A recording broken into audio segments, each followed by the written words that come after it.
नमः सिद्धेभ्यः। ॐ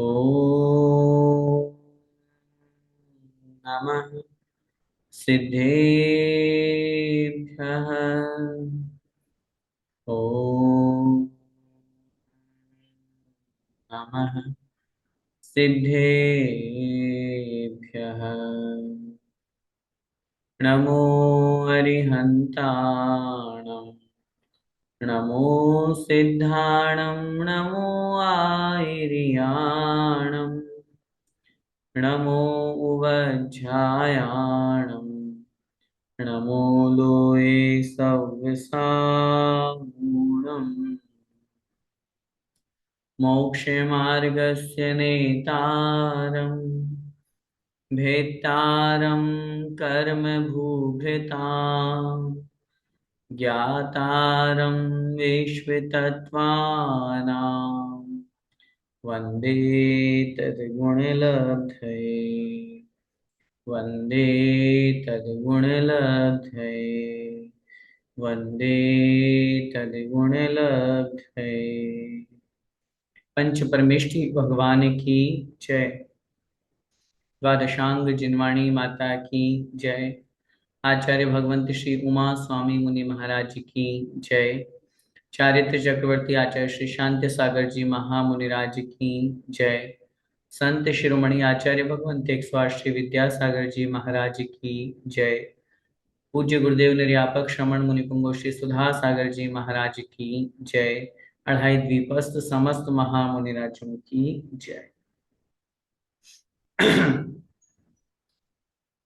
आचार्य भगवंत उमा स्वामी द्वारा विरचित तत्वार्थ सूत्र ग्रंथादिराज का स्वाध्याय चल रहा है और इसमें छठे अध्याय में हम बहुत अच्छी तरह से हम श्रावकों को अपने जीवन में किन किन बातों का ध्यान रखना चाहिए हम उसके बारे में समझ रहे हैं।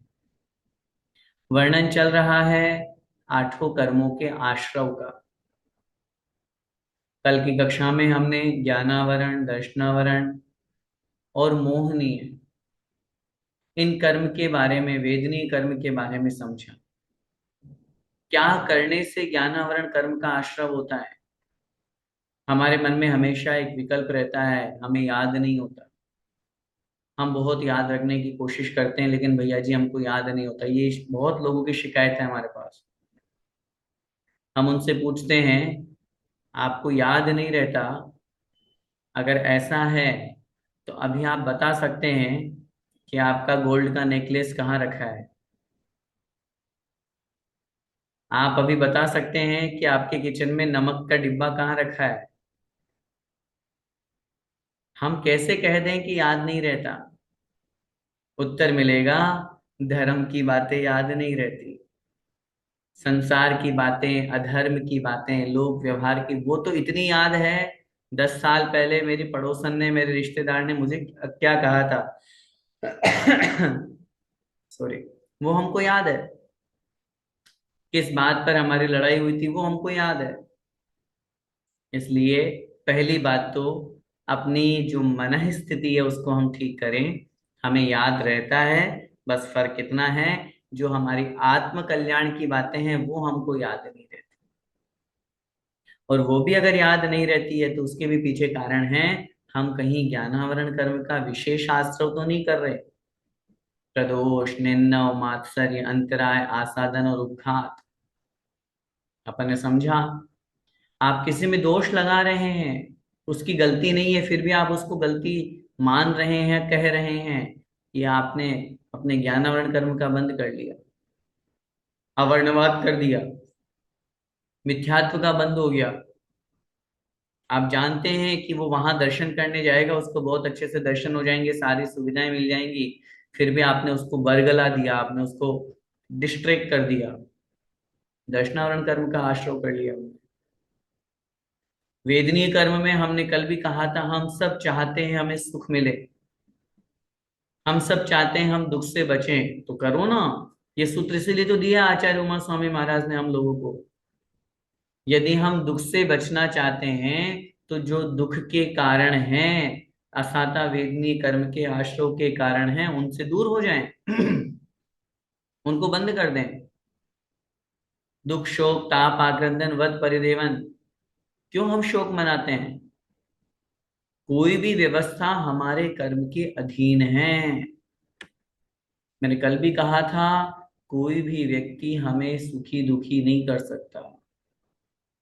आपको लग रहा है, एक उदाहरण से समझिए, आपको लग रहा है भैया जी को बहुत बहुत धन्यवाद कि उन्होंने हमारी कक्षा शुरू कर दी। बोल रहे थे अभी, कल परसों भी बोल रहे थे, फोन पे भी बहुत से लोग बोल रहे थे। मैं बहुत क्लियर बोलूं, हकीकत तो ये है, मेरा कोई धन्यवाद नहीं, आपके सब लोगों के, और न केवल आपके, मेरे भी पुण्य का उदय आया है कि हम एक सवा घंटा बैठ करके स्वाध्याय कर रहे हैं। कर्म का उदय है ये। बिना कर्म के उदय के हम पलक भी नहीं झपका सकते, हम बोल भी नहीं सकते, हम क्लास पढ़ाना तो बहुत आगे की बात है। मेरा इसमें कोई रोल नहीं है। आप ये मत समझिएगा कि मैंने किया, मैंने कुछ नहीं किया।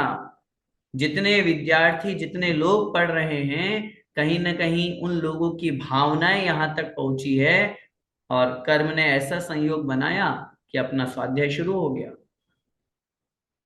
कर्म सिद्धांत को समझेंगे तो कभी दुखी नहीं होंगे।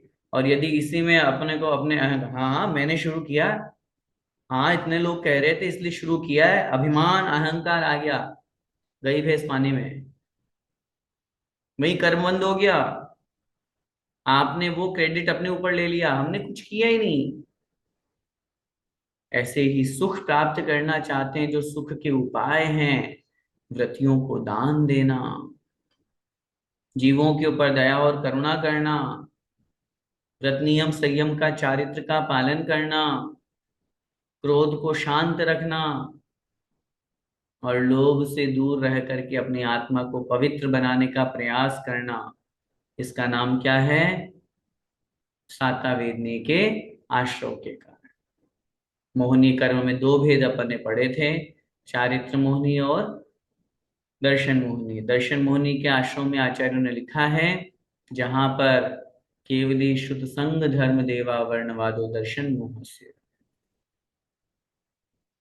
अवर्णवाद, जो सामने वाला व्यक्ति सही है, सत्सु प्रशस्तेषु, सज्जन है, सही है, प्रशस्त है, कल्याणकारी है, मंगलकारी है, उसमें भी दोषारोपण कर देना। जो दोष उसमें नहीं है, वो दोष भी लगा देने का नाम है अवर्णवाद। कल भी मैंने कहा था, हम और आप बैठ करके न जाने कितने लोगों की निंदा करते रहते हैं। कभी किसी के बारे में क्या बोलते हैं, कभी किसी के बारे में क्या बोलते हैं। कितने लोगों को देखते हैं दुनिया में, आप खुद ही सोचो अपने आप में। फोन पे बात करनी है ईमानदारी से, अगर फोन पे हमें हालचाल पूछना है एक दूसरे का, तो कितना टाइम लगेगा? 1 मिनट, 2 मिनट, ज्यादा से ज्यादा किसी टॉपिक पे बात कर रहे हो, और फिर उसके आगे क्या होता है? उसने ये कहा, उसने ये किया, उसने ये किया, उसने ये किया, बस निंदा शुरू। उसमें दोष है तो भी हमारे यहाँ तो आचार्य महाराज लिख रहे हैं, दोष वादे च मौनम। दोष होने पर भी उसको बोलने में मौन रहो। आप तो बिना दोष के ही उसके ऊपर दोषारोपण कर रहे हो। मिथ्यात्व का बंध होगा, दर्शन मोहस्य। इससे बचना है तो भैया, गुणवान लोगों की, गुणीजनों की प्रशंसा करना शुरू करो। महान लोगों का आदर सत्कार करना शुरू करो। निंदा और अपमान तो बहुत आगे की बात है। और इसी प्रकार चारित्र मुनि के आश्रम में लिखा, कषायो दया तीव्र परिणाम चारित्र मोहस्य। कषाय का उदय होने से जहां तीव्र परिणाम होते हैं, कषाय का उदय आया, आपने वापस रिप्लाई कर दिया। बिना कषाय के उदय के हम क्रोध नहीं कर सकते, बिना कषाय के उदय के हम अहंकार नहीं कर सकते, जब तक अंतरंग में हमारे अहंकार का उदय नहीं होगा। नियम है। बिना कषाय के उदय के हम मायाचारी, लोभ, अंदर से लोभ जागृत हो रहा है, कषाय का उदय है। अब इस बात को अच्छी तरह से समझ करके हम कषाय के उदय में अपनी प्रवृत्ति वैसी न बनाएं। अगर वैसी हमने अपनी प्रवृत्ति बना ली तो फिर वापस नया कर्म बंध गया। और मैंने कल बताया था ना, ये सर्कल चल रहा है। ऐसा कि ऐसे ही कर्मोदय में आया, हमने वैसे परिणाम कर लिए, फिर वापस नया कर्म बंध गया, फिर कर्मोदय में आया और हमने वैसे परिणाम कर लिए, फिर नया कर्म बंध गया। ये सर्कल चल रहा है हमारी लाइफ का। इसीलिए हम संसार में भटक रहे हैं। उससे बचना है तो क्या करें? कर्म के उदय में अपने आप में समता भाव रखें। अनुकूल और प्रतिकूल दोनों परिस्थितियों में समत्व भाव रखिए। पुण्य पाप फल माहि हरख विलखो मत भाई, यह पुद्गल पर जाय उपज विन से थिर नाई। पंडित दौलतराम जी समझा रहे हैं, पुण्य के फल में हर्ष मत करो, पाप के फल में दुखी मत हो, निराशा मत करो, निराश मत हो। ये तो पुद्गल की पर्याय है, कर्म के अधीन है, स्थिर नहीं है। अभी उदय आ रहा है, चल जाएगा, निकल जाएगा। इसलिए इन सब बातों पर अपन ने विचार किया। आइए अब आगे बढ़ते हैं। मोहनीय कर्म के बाद में एक महत्वपूर्ण कर्म है जिसका नाम है आयु कर्म। अपन उसकी चर्चा शुरू करते हैं। आयु कर्म का बंध, आयु कर्म का आश्रव कैसे होता है, किन किन कारणों से? आयु चार प्रकार की होती है: नरकायु, तिर्यंचायु, मनुष्यायु और देवायु। सबसे पहले इस आयु कर्म के आश्रव को समझने से पहले अपन एक बात अच्छी तरह से समझ लें। मैंने कल भी कहा था कि आठों कर्मों का आश्रव जीव प्रति समय कर रहा है, यदि उस समय उसका अपकर्ष काल है तो। अगर आयुबंध के योग्य काल नहीं है तो सात कर्म का आश्रव तो जीव के प्रति समय हो ही रहा है। ये तो मान करके चलिए। अब प्रश्न यहां पर ये बनेगा कि भैया जी अपकर्ष काल क्या है, आयुबंध के योग्य काल क्या है, कब आता है, कैसे आता है, जरा इसको समझाइए। तो उसको जरा अपन थोड़ा सा समझते हैं। देखिए, हम मनुष्य हैं, अपन अपनी बात कर रहे हैं। मनुष्य और तिर्यंचों की अपेक्षा, आचार्यों ने वर्तमान की अपेक्षा से अपन कर्म भूमि की बात कर रहे हैं। जितनी आयु हम लेकर के आए हैं उस आयु के तीन भाग कीजिए।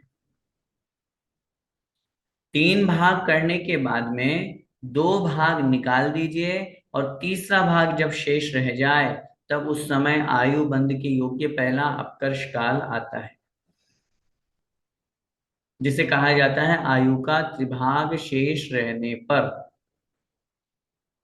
आयु का त्रिभाग शेष रहने का मतलब है तीसरा पार्ट, दो भाग निकल गए। एग्जाम्पल, किसी की 90 वर्ष की आयु है, 30 30 30, तीन पार्ट कर लिए, दो भाग माने 60 ईयर्स, 60 साल हमने निकाल दिए। 60 साल तक उसके आगामी आयु का बंध नहीं होगा। किसके? जिसकी 90 वर्ष की आयु लेकर के कोई मनुष्य पर्याय में जन्म लिया है उसके। अब 60 साल की उम्र में पहला अपकर्ष काल आया, पहला आयुबंध के योग्य काल आया, यूं कहिए पहला मौका मिला।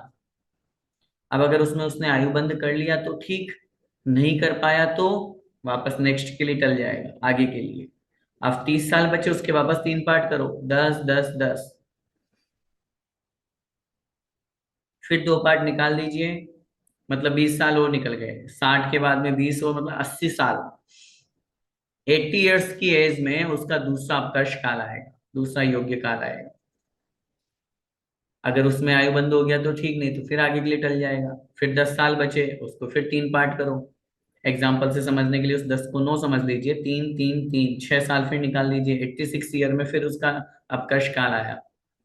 ऐसा कब तक करना है? 8 बार करना है। 8 अपकर्ष काल आएंगे।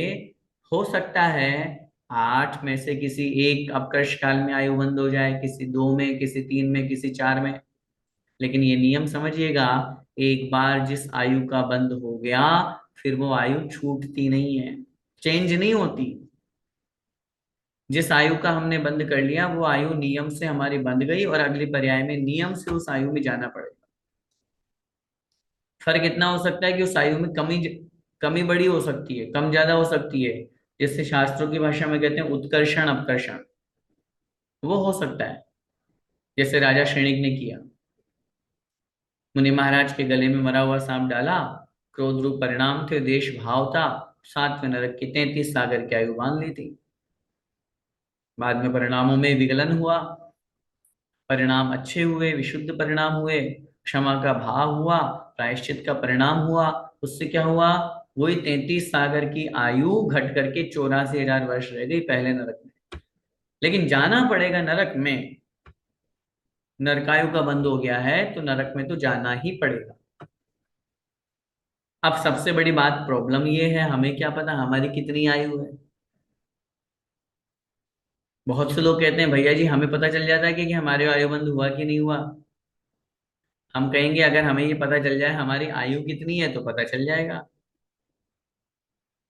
तो हमें पता ही नहीं है कि हमारी आयु कितनी है।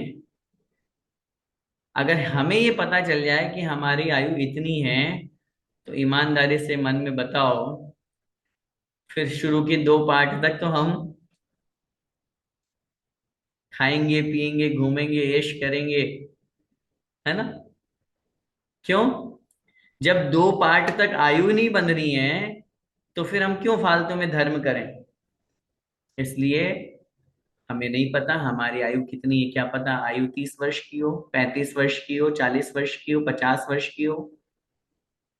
लेकिन अब एक बात बहुत महत्वपूर्ण, जिनकी आयु 60+ हो गई है, क्योंकि एवरेज आयु वर्तमान में कितनी है? 80 85। 80 भी कोई जी जाए, 85 तक कोई पहुंच जाए तो बहुत बड़ा मानते हैं। एवरेज 80 85 मान लो। अब उस स्थिति में जिनकी 55 या 60 के प्लस आसपास है, उनका तो आयु बंद के योग्य काल आ गया। अब ये वाला जो टाइम है ये क्रीम पीरियड है आपका। इस समय अगर अपन ने अपने परिणामों को सुधार के नहीं रखा तो पता नहीं कौन सी आयु बंधेगी।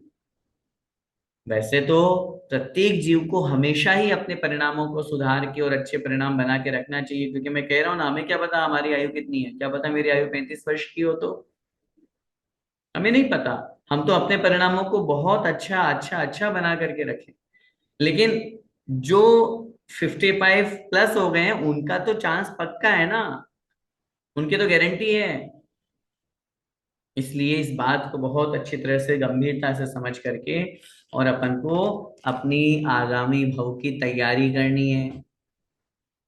जैसे नई जगह जाते हैं, अगली जगह जाते हैं तो कितनी तैयारी करते हो? 10 दिन की यात्रा पे जाना है तो कितने दिन पहले तैयारी शुरू हो जाती है? एक दिन के लिए भी कहीं बाहर जाना है तो कितने घंटे पहले तैयारी शुरू होती है? मन में विचार करें, हमें अगले भाव में जाना है तो हमारी तैयारी क्या है? हमारी अगली पर्याय कौन सी होगी ये हमारी वर्तमान की तैयारी पे डिपेंड है। तैयारी अगर अच्छी है तब तो हमें अगले वाला स्टेशन पहुंचने पर हमें किसी से कुछ मांगना नहीं पड़ेगा, किसी चीज की कमी महसूस नहीं होगी। और यदि तैयारी अच्छी नहीं है तो भैया, न केवल मांगना बल्कि दूसरा मांगेगा और आपको मारेगा पीटेगा, नरकायु का बंद होगा। आइए देखते हैं चारों आयु में से। अब अपन सोचते हैं और आप लोगों से हम पूछेंगे, बताओ कौन सी आयु में जाने की इच्छा है, क्या कर रहे हैं अपन, क्या परिणाम है अपने। देखिए सूत्र क्रमांक 15, बहुवारंभ परिग्रहत्वम नारकस्यायुषः।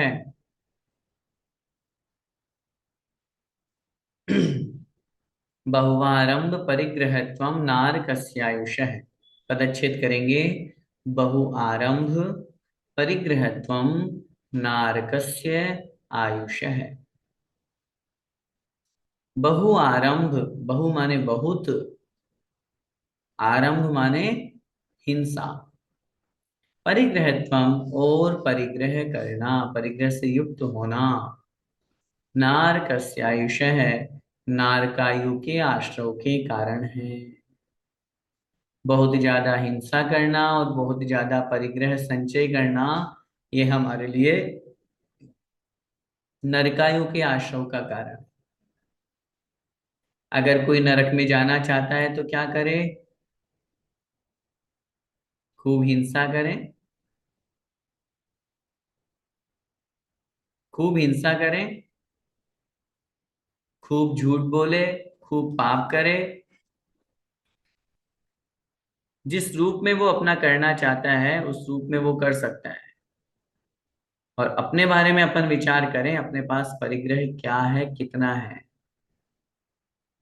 हम गृहस्थ में हैं, आवश्यकता हमें पड़ेगी वस्तुओं के संग्रह की, धन संपत्ति की, घर रहने के लिए चाहिए, मकान चाहिए, गाड़ी चाहिए, सब चाहिए। ये आवश्यकता मान लेते हैं। लेकिन आवश्यकता से अधिक वस्तुओं का पदार्थों का संचय करना परिग्रह कहलाता है। परिग्रह तो आवश्यकता वाला भी परिग्रह, लेकिन मैं अभी उस डेप्थ में नहीं जा रहा हूं। जिन जिन वस्तुओं के प्रति हमारा ममत्व भाव है वो सब परिग्रह की कोटि में आती है। लेकिन हम इस बात पर विचार करें कि हमारे द्वारा, हमारे माध्यम से जिन वस्तुओं का उपयोग भी नहीं हो रहा है, फिर भी हम बस इकट्ठी इकट्ठी इकट्ठी किए जा रहे हैं। ईमानदारी से अपने अपने घर को टटोलिए, दिवाली पर सफाई करते हो, साल भर पहले भी वो वस्तु वही थी, आज भी वही है, वापस झड़काया, फूका, रख दिया, कभी ना कभी तो काम आएगी। अपनी अलमीरा, अपना बक्सा, अपना जो क्या जहां जहां आप रखते हो अपनी साड़ीज, आपके कपड़े, आपके गहने, आपके और भी बहुत सारी चीजें, उनको एक बार नजर तो डालो, है क्या, कब पहना था उसको, यूज नहीं आ रहा है, उसके बावजूद भी हम संचय किए जा रहे हैं, इकट्ठा किए जा रहे हैं। बहु परिग्रहत्वम, अत्यधिक परिग्रह होना नारकस्य आयुष्य, नरकायु के आश्रव का कारण है। बहुत ज्यादा हिंसा करना, जिन लोगों को जब अहिंसा की बात सिखाते हैं, धर्म की बात सिखाते हैं, अरे ये फालतू की बातें हमें मत सिखाओ, हमें सब पता है। अब बाजार का खा रहे हैं, अभक्ष्य खा रहे हैं, नॉनवेज खा रहे हैं, उल्टा सीधा कार्य कर रहे हैं, कितने जीवों की हिंसा हो रही है। बहुत स्पष्ट आचार्य महाराज ने यहाँ पर ये सूत्र लिख दिया, बहुआरंभ परिग्रहत्वम, बहुत ज्यादा आरंभ करना और बहुत ज्यादा परिग्रह रखने का नाम क्या है, नरकायु के आश्रव का कारण है। लेकिन इसका मतलब तो फिर आप कहेंगे कि जितने भी चक्रवर्ती है वो सब नरक में जाना चाहिए। उन्होंने परिग्रह तो रखा, लेकिन परिग्रह को छोड़ भी दिया। लिखा है ना, अपन पूजन में पढ़ते हैं, बहुधन बुरा हूं भला कहिए, लीन पर उपगारस। बहुत धन बुरा है, लेकिन भला कहिए, उसे उस धन को भी हम भला कह सकते हैं। कब? लीन पर उपकार सो, जब वह धन पर के उपकार में लग जाए, दूसरों के कल्याण में लग जाए, तो वह धन हमारे लिए सार्थक हो गया। दान देने में, अपन ने मंदिर बनवाने में, किसी को दान देने में, साधु के लिए संत निवास बनवाने में, इन सब में अपन ने अपने पैसे का सदुपयोग कर दिया, हमारा धन सही जगह लग गया। तो कहने का तात्पर्य ये है, परिग्रह हमारे लिए आवश्यकता है, लेकिन वो आवश्यकता लग्जरियस नहीं बन जाए, विलासिता नहीं बन जाए। बहुत ज्यादा जब लोगों को देखते हैं, एक एक नहीं, दो दो नहीं, पांच पांच तरह के मोबाइल है, टेबलेट है, लैपटॉप है, गाड़ी देखो तो, मार्केट में उन्होंने बताया था ना, किसी का एक गाड़ी से नहीं पेट भरता है, घर में जितने सदस्य उतनी गाड़ियां, नई गाड़ी लॉन्च हुई सबसे पहले मेरे पास आनी चाहिए। ये क्या है? ये परिगृहित है, बहु परिग्रहत्व है ये। हर वस्तु के प्रति जो लालसा है, ग्रहण करने की इच्छा है, उसका नाम होता है परिग्रह, मूर्छा परिग्रह। और यह नरकायु के आश्रव का कारण है। व्यापार हम करते हैं, पैसा कमाना हमारा कर्तव्य है, कमाना पड़ेगा, गृहस्थ में है, लेकिन ऐसा व्यापार तो नहीं करें जिसमें बहुत ज्यादा हिंसा होती हो। मैंने बताया था ना, चमड़े के चप्पल, जूते, बेल्ट, पर्स, ये सब इनका व्यापार कर रहे हो, इत्र का व्यापार कर रहे हो। अब कितने जीवों को मार करके बन रहे हैं ये सब चीजें। ऐसी फैक्ट्री है, एक व्यक्ति जैन था, एक स्थान पर वो पापड़ बेचा करता था, और उसके पापड़ इतने फेमस थे कि क्या बताएं, टेस्ट बड़ा अच्छा था। जब उसके यहाँ टेस्टिंग की गई कि भाई तुम क्या क्या डालते हो उसमें, तो आप सोच करके ताज्जुब करेंगे, उसमें वो हड्डियों का चूरा मिलाता था। सिर्फ पैसा कमाने के लिए इतना आरंभ करना, इतनी हिंसा करना। अरे और भी तो व्यापार है, और भी तो सर्विस है, उसके लिए क्यों हम इतना हिंसा करें, इतना पाप करें, तब जाकर के पैसा मिलेगा। इसलिए बहुत स्पष्ट इस सूत्र को समझिए। बहुत ज्यादा आरंभ और बहुत ज्यादा परिग्रह जो है, ये नरकायु के आश्रव का कारण कहा गया है। आगे तिर्यंचायु के आश्रव का कारण क्या है, तो लिख रहे हैं माया तैर्यक योनस्य। माया तैर्यक योनस्य। माया अर्थात मायाचारी करना, तैर्यक योनस्य अर्थात तिर्यंचायु के आश्रव का कारण है।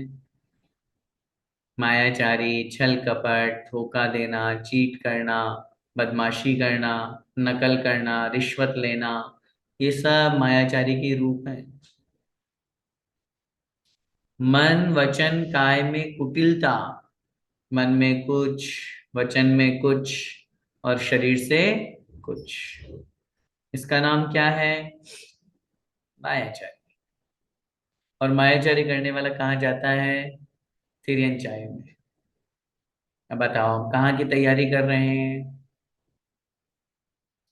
क्लास चल रही है, हमने वीडियो ऑफ कर लिया और दूसरे काम कर रहे हैं। बताओ क्या है ये, मायाचारी। क्लास चल रही है और हम और भी दूसरे काम कर रहे हैं, स्वाध्याय नहीं कर रहे। मंदिर में गए और मंदिर में जाकर के किसके लिए मंदिर गए थे, दर्शन करने। दर्शन नहीं कर रहे, दूसरे और दूसरे काम कर रहे हैं। बताइए क्या है ये, मायाचारी। मायाचारी का मतलब छल कपट, आप अपने आप से मायाचारी कर रहे हो, किसी और से नहीं। आपके मन में क्या चल रहा है, आप सामने वाले को कैसे चीट करना चाहते हैं, आप सामने वाले से मन में ये भावना रखते हो मैं इससे अपना काम बनवाना चाहता हूँ, अब उसके लिए मुझे क्या करना है, नए नए तरीके अपना रहे हैं। ये क्या है, ये मायाचारी है। और ऐसा करने से तिर्यक यौनस्य, तिर्यन चायु का आश्रम। शास्त्रों में उदाहरण आता है दो मुनि महाराज का, एक मृदुमति, एक गुणनिधि मुनि महाराज। तो जो मृदुमति मुनि महाराज थे उनके बारे में कहा जाता है, गुणनिधि मुनि महाराज बड़े गुणवान थे, मासोपवासी थे, खूब खूब तपस्या किया करते थे। संसार में उनकी बहुत प्रसिद्धि हो गई, एक ही स्थान पर वो थे, उपवन के बाहर, नगर के बाहर। तो लोगों ने जब उनकी प्रसिद्धि सुनी तो उनके दर्शन करने जाने की इच्छा हुई, राजा को भी कहा। संयोग की बात, उसी दिन प्रातःकाल मुनिराज का वहां से विहार हो गया, और दूसरे जो मुनि महाराज थे वो वहां पर आकर के और विराजमान हो गए। अब उस समय, पहले के समय में चौथे काल में थोड़े ना को पोस्टर छपते थे, नाम छपते थे, मुनि महाराज मुनि महाराज, बस। अब वहां जो दूसरे मुनि महाराज आकर के बैठ गए, ध्यान में लीन थे, अब वो सब लोग आए आकर के उनकी पूजा करें। आप बड़े मासोपवासी हो, महीनों महीनों तक आपने उपवास किए हैं, महाराज अब तो पारणा कर लीजिए, आप तो कितने तपस्वी हो। वो महाराज मन में सोच रहे मैं तो कल ही आहार करके आया,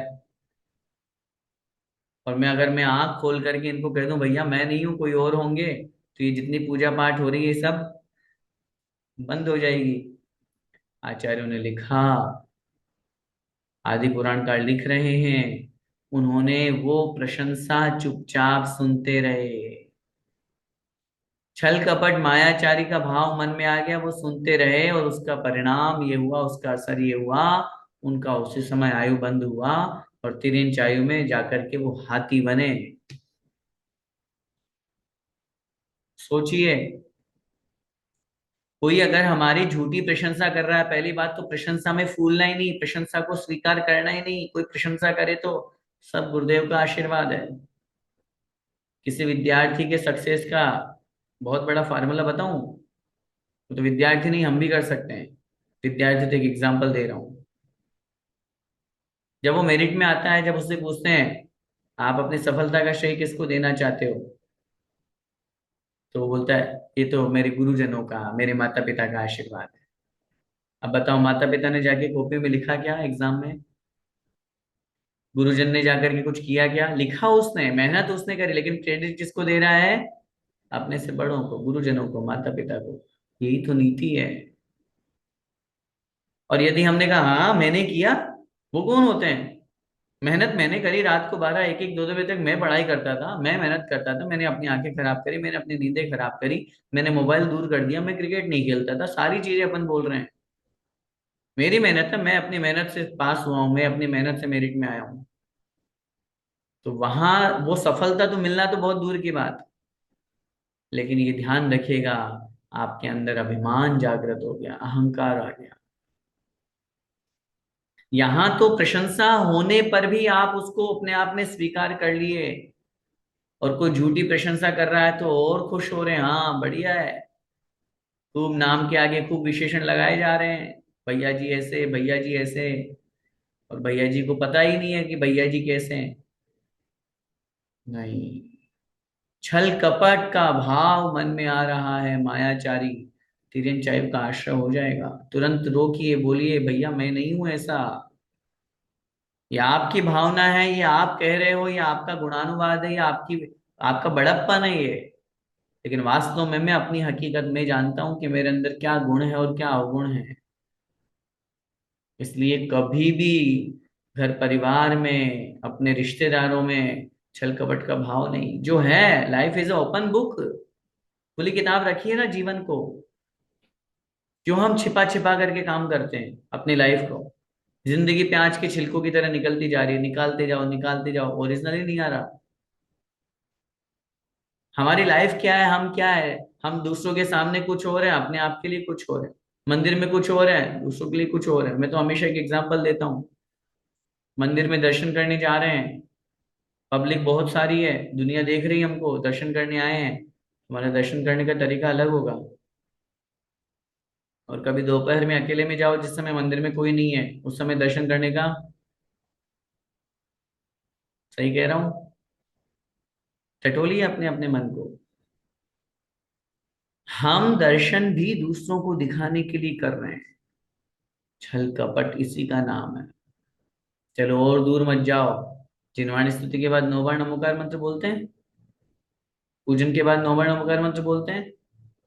अपने अपने मन को टटोलो, मैं किसी से कोई हैंड रेज नहीं करवाऊंगा, कोई नहीं पूछूंगा कितने लोग हैं जो ईमानदारी से 9 बार बोलते हैं। और अगर 9 बार बोलते हैं तो शुद्ध बोलते हैं। इधर हमारा 3 बार 4 बार नहीं होता, उधर खलबली शुरू हो जाती है। वो तो ये ऑनलाइन की मेहरबानी है जो सबको म्यूट करके रख रखा है। नहीं तो आप लोगों की आवाजें 9 बार नमोकार मंत्र, हमारा तो हो नहीं पाता, 3 4 में आप लोगों की आवाज आने लग जाती है, जब हम फिजिकली पब्लिक के बीच में होते हैं तब की बात कर रहा हूँ। सोचिए, अपन को अपने मन को टटोलना है, अपने आप के बारे में विचार करना है कि मैं किससे मायाचारी कर रहा हूं, किसी और से नहीं, अपने आप से कर रहा हूं। और अपने आप से जो मायाचारी अगर हम कर रहे हैं, तो ये मान करके चलना, हमारा तिर्यन चायु का आश्रय होगा। और वही तिर्यन चायु भटकाएगी हमको, मक्खी मच्छर टिड्डा भोरा पशु में जन्म लेना पड़ेगा, कोई ज्ञान देने वाला नहीं है। इसलिए मायाचारी से दूर होना चाहिए। आगे बढ़ते हैं। नरकायु तिर्यंचायु के बाद में मनुष्यायु बता रहे हैं। अल्पारंभ परिग्रहत्व मानुषस्य। बोलिए। अल्पारंभ परिग्रहत्व मानुषस्य। अल्पारंभ परिग्रहत्व, अल्प आरंभ, परिग्रहत्व। अल्प माने थोड़ा, आरंभ माने आरंभ करना, हिंसा, और परिग्रहत्व माने परिग्रह रखना। अब क्या करें, गृहस्थी में तो आवश्यकता तो है, तो करना ही पड़ेगा। तो अल्प आरंभ अर्थात थोड़ा आरंभ और थोड़ा परिग्रह, जिससे हमारी आवश्यकता की पूर्ति हो जाए। बिना हिंसा के, बिना पाप के हम धन नहीं कमा सकते, चाहे हम सर्विस भी कर रहे हो तो भी करना ही पड़ता है। बिना परिग्रह के गृहस्थी नहीं चल सकती। अगर गृहस्थी के पास में कोड़ी नहीं है तो वो कोड़ी का नहीं, और साधु के पास कोड़ी है तो वो कोड़ी का नहीं। तो परिग्रह की जरूरत तो पड़ेगी हमको, लेकिन कितना? अल्प। अल्प कितना? क्या डेफिनेशन अल्प की? अपन बोलते हैं ना, दोहा लोक व्यवहार में प्रसिद्ध है, साईं इतना दीजिए जामे कुटुंब समाए, मैं भी भूखा ना रहूं, साधु न भूखा जाए। कितना चाहिए हमको, जरा इस बात पे विचार तो करो। हम बहुत बहुत बहुत बहुत कमाते जा रहे हैं, कमाते जा रहे हैं, कमा कमा करके इकट्ठा करते जा रहे हैं, और किसी दिन रेट पड़ गई तो, किसी दिन चोरों ने डाका डाल दिया तो, किसी दिन किसी ने लूट लिया तो, है, कितना चाहिए। हम सोच रहे हैं कि हमारा बेटा खाए, हमारा पोता बैठ करके खाए, कब तक की चिंता कर रहे हैं हम। पूत कपूत तो क्या धन संचय, और पूत सपूत तो क्या धन संचय। आपने कमाने का ठेका ले रखा है क्या? बाकी वो पैदा हुए हैं, वो अपनी उम्र में आएंगे, वो भी कमाएंगे, वो भी अपनी मेहनत करेंगे ना, उनका पुण्य उनके साथ है।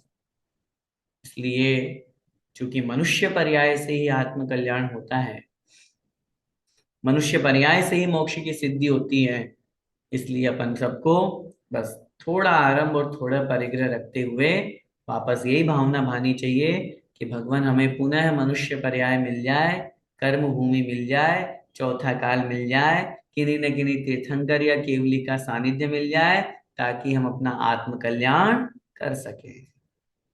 लेकिन ये कब पॉसिबल होगा? जब हम थोड़ा आरंभ और थोड़ा परिग्रह रखेंगे।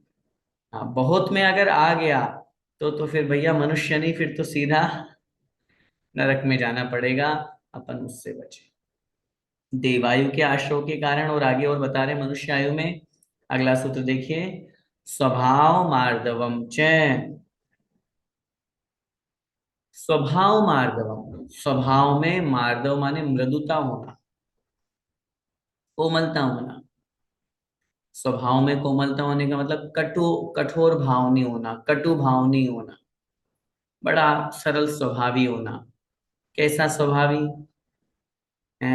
पूजन करते हैं अपन, अपन बोलते हैं मुनि मन सम उज्ज्वल नीर प्रासुक गंध भरा।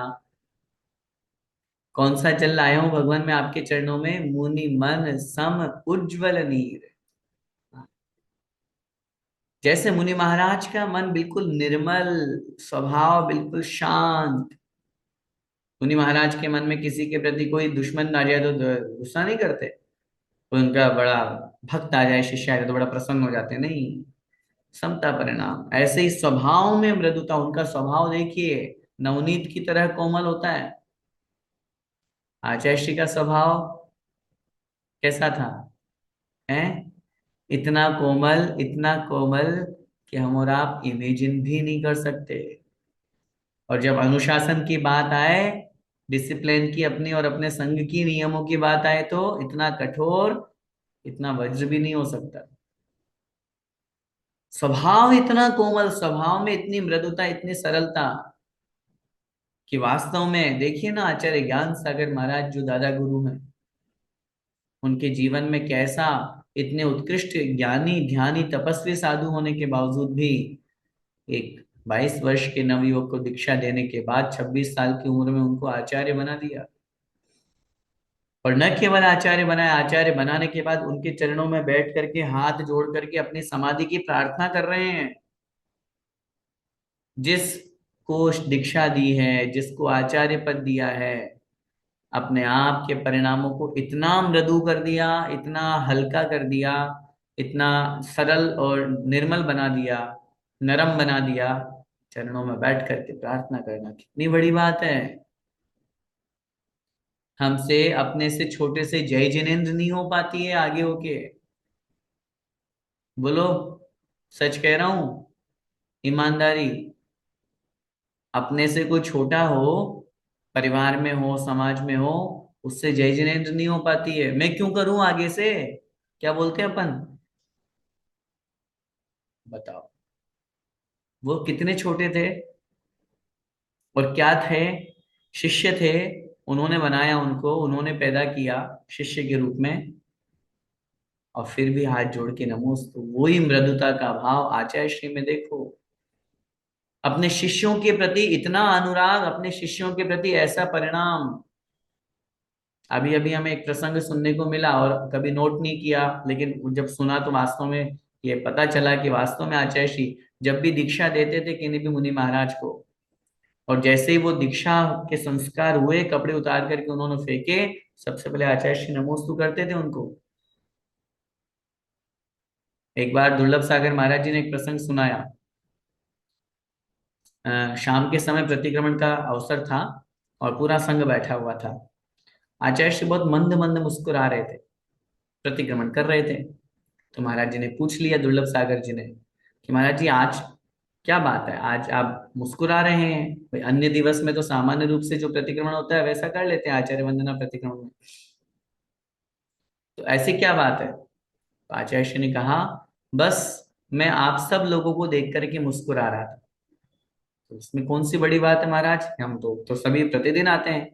बोले नहीं, आज मेरे मन में परिणाम आया कि मैं आप सबको देख करके भावी सिद्धों की वंदना कर रहा था। अब सोचिए, जिन आचार्य के अंदर अपने शिष्यों के प्रति भावी सिद्धत्व की कल्पना का परिणाम आ जाए, उनके स्वभाव कितना मृदु होगा।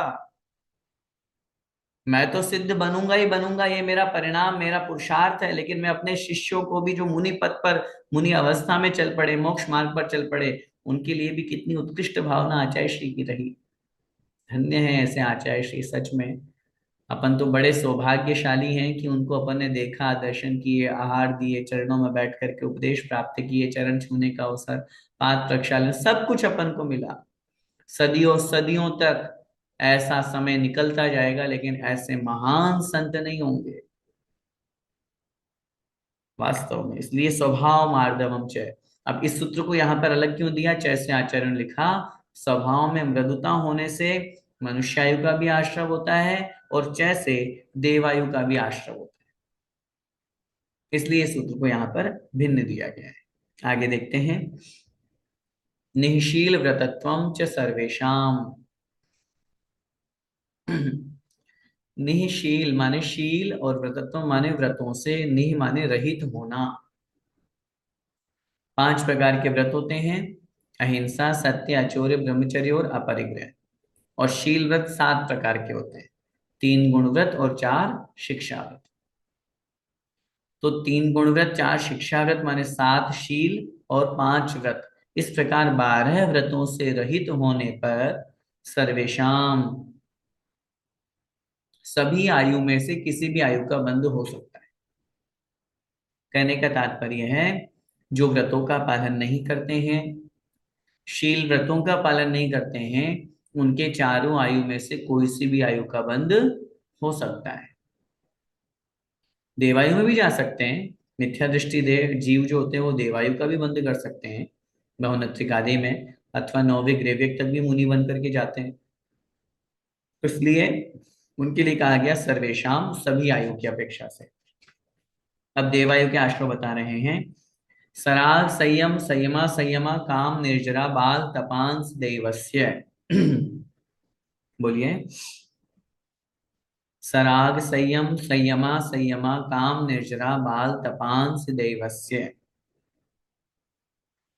सराग संयम, फिर यहां से लिखा संयमा संयम, फिर निकलेगा अकाम निर्जरा और बाल तप। देवस्य अर्थात देवायु के आश्रय के कारण। देवायु के आश्रय के कारण क्या क्या हुए? सराग संयम, राग सहित संयम का पालन करना। मतलब, क्योंकि मैंने कल बताया था ना, वीतराग संयम तो मोक्ष का कारण है, और आयुबंध भी सातवें गुण स्थान तक होता है। तो इस अपेक्षा से सराग संयम अर्थात राग से युक्त होकर के शुभोपयोग से युक्त जो संयम का पालन है, वह कहलाता है सराग संयम। संयमा संयम, कुछ संयम कुछ असंयम। त्रस हिंसा के त्याग की अपेक्षा से संयम, और स्थावर जीवों की हिंसा का भी त्याग नहीं हुआ, इसलिए असंयम। गुण स्थान कौन सा? 5वां। फिर कह रहे हैं अकाम निर्जरा और बाल तप। अकाम निर्जरा का मतलब होता है मिथ्यात्व दशा में आई हुई विपत्ति को शांत भाव से सहन करना। और बाल तप का मतलब होता है खोटे तप तपना, शरीर को क्लेशित करना। ये सब करने से क्या होता है? देवस्य अर्थात देवायु के आश्रय का कारण है, देवायु का आश्रय होता है। अब आप कहेंगे खोटे तप तपने से भी देवायु होती है? हाँ, देवायु में 4 प्रकार के देव होते हैं ना, भवनवासी, व्यंतर, ज्योतिषी और वैमानिक। तो भवनत्रिक देव बनते हैं ये जाकर के। कोई भी मिथ्या दृष्टि, कोई तापसी या कोई साधु है, जैसे बहुत बार सुनते हैं ना अपन, नागा साधु जो है ये हिमालय की गुफाओं में वहां जाकर के बहुत साधना करते हैं, ध्यान करते हैं, नग्न रहते हैं, बहुत सर्दी गर्मी सहन करते हैं। या बहुत से इन अन्य संप्रदाय के साधुओं को देखते हैं तो पंचाग्नि तप तप रहे हैं, अंगारों पे चल रहे हैं। अब इसको खोटा तप क्यों कहा? क्योंकि वो आत्म कल्याण के लिए नहीं कर रहे हैं, वो प्रसिद्धि के लिए कर रहे हैं, अपने नाम के लिए कर रहे हैं, इसलिए उसको यहाँ पर बाल तप में कहा गया। बाल का अर्थ होता अज्ञान। और अकाम निजरा, अब अकाम निजरा तो अपन ये बोलिए कि मजबूरी में जहां पे जो काम करना पड़ता है वो कहलाती है अकाम निजरा। एग्जाम्पल, अब जैसे कहीं पर जा रहे हैं और जाना बहुत जरूरी है, सारी व्यवस्थाएं समाप्त हो गई, हमें बस से जाना पड़ रहा है और बस में भीड़ इतनी कि बस चढ़ जाओ तो बहुत बड़ी बात है। अब हमें बैठने की इच्छा हो रही है, खड़े होने की सामर्थ्य नहीं है, फिर भी आधा घंटा खड़े खड़े हम जा रहे हैं। अब उस स्थिति में जो शांत भाव से आपने उस कष्ट को सहन किया, इसका नाम है काम निर्जरा। ऐसा करने से देवायु का आश्रव हुआ करता है। एक और सूत्र देखते हैं आज की कक्षा में। सम्यक्त्वं च, सम्यक्त्वं च अर्थात सम्यक दर्शन भी, च माने देवायु के आश्रव में कारण है। सम्यक दर्शन भी देवायु के आश्रव में कारण है। जो जीव सम्यक दर्शन को प्राप्त करते हैं और सम्यक्त्व के साथ में यदि आयु बंद होता है तो नियम से देवायु का ही आश्रय हुआ करता है। प्रश्न ये बनेगा, यहाँ इस सूत्र को अलग क्यों लिखा है? उसके पीछे कारण है, क्योंकि इस सूत्र या सम्यक दर्शन के को धारण करने वाले जो जीव होते हैं वो जब भी आयु बंद करेंगे नियम से वैमानिक देवों की आयु का ही बंद करते हैं। सम्यक दृष्टि कभी भवनत्रिक में पैदा नहीं होता। मिथ्या दृष्टि तो भवनत्रिक में भी हो जाएगा और वैमानिक में भी हो जाएगा, नौवे ग्रह तक। लेकिन सम्यक दृष्टि कभी भवनत्रिक में नहीं होगा। सम्यक दर्शन के साथ जब भी आयु बंद होगा नियम से वैमानिक देवों की आयु का बंद हुआ करता है। इसलिए इस सूत्र को यहाँ पर अलग लिखा है कि सम्यक दर्शन भी देवायु के आश्रम में कारण है और वह देवायु में भी वैमानिक देव। समय आपका हो रहा है। बस आज अपन ने आयु बंद के बारे में जो विषय समझा है उसको बहुत अच्छी तरह से समझ करके चारों आयु को अपन ने समझा। और आयु को समझने से पहले मैंने आपको आयु बंद के प्रक्रिया आपको बताई। अब समझ लीजिए अपन को कौन सी आयु में जाना है। चारों आयु बता दिए, चारों रास्ते बता दिए, चारों चीजें हमारे हाथ में हैं। अपन अपनी लाइफ की ड्राइविंग अपन ही कर रहे हैं। किधर ले जाना चाहते हैं ये अपने ऊपर डिपेंड है। अपन किधर ले जाना चाहें ये हमारे ऊपर डिपेंड है।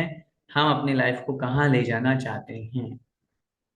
नरकायु में भी ले जाओ, तिर्यंचायु में ले जाओ, देवायु में ले जाओ, या फिर मनुष्य आयु में। ये जो मनुष्य पर्याय अपन को मिली है बड़े सौभाग्य से मिली है। संयम व्रत का पालन करके देवायु में जाना ज्यादा श्रेष्ठ है, अथवा मनुष्य से मनुष्य आयु में जहां हमको धर्म का संयोग बन जाए, विदेह क्षेत्र आदि स्थान जहाँ श्रीमंदर भगवान विराजमान हो ऐसा स्थान अपने को मिल जाए, तो आत्म कल्याण के लिए ये दो ही वर्तमान में रास्ते हैं। अपन यही भावना भाएं और यही पुरुषार्थ करें, न केवल भावना भाएं। भावना भाने मात्र से नहीं होगा, लेकिन भावना भाने से ही पुरुषार्थ की तरफ भी आगे प्रवृत्ति होगी। तो दोनों चीजें करें ताकि हम उस तरफ आगे बढ़ के आत्म कल्याण कर सकें, सुगति में हमारा गमन हो। ऐसी मंगलमय भावना के साथ बोले द्वादशांग जिनवाणी माता की जय हो।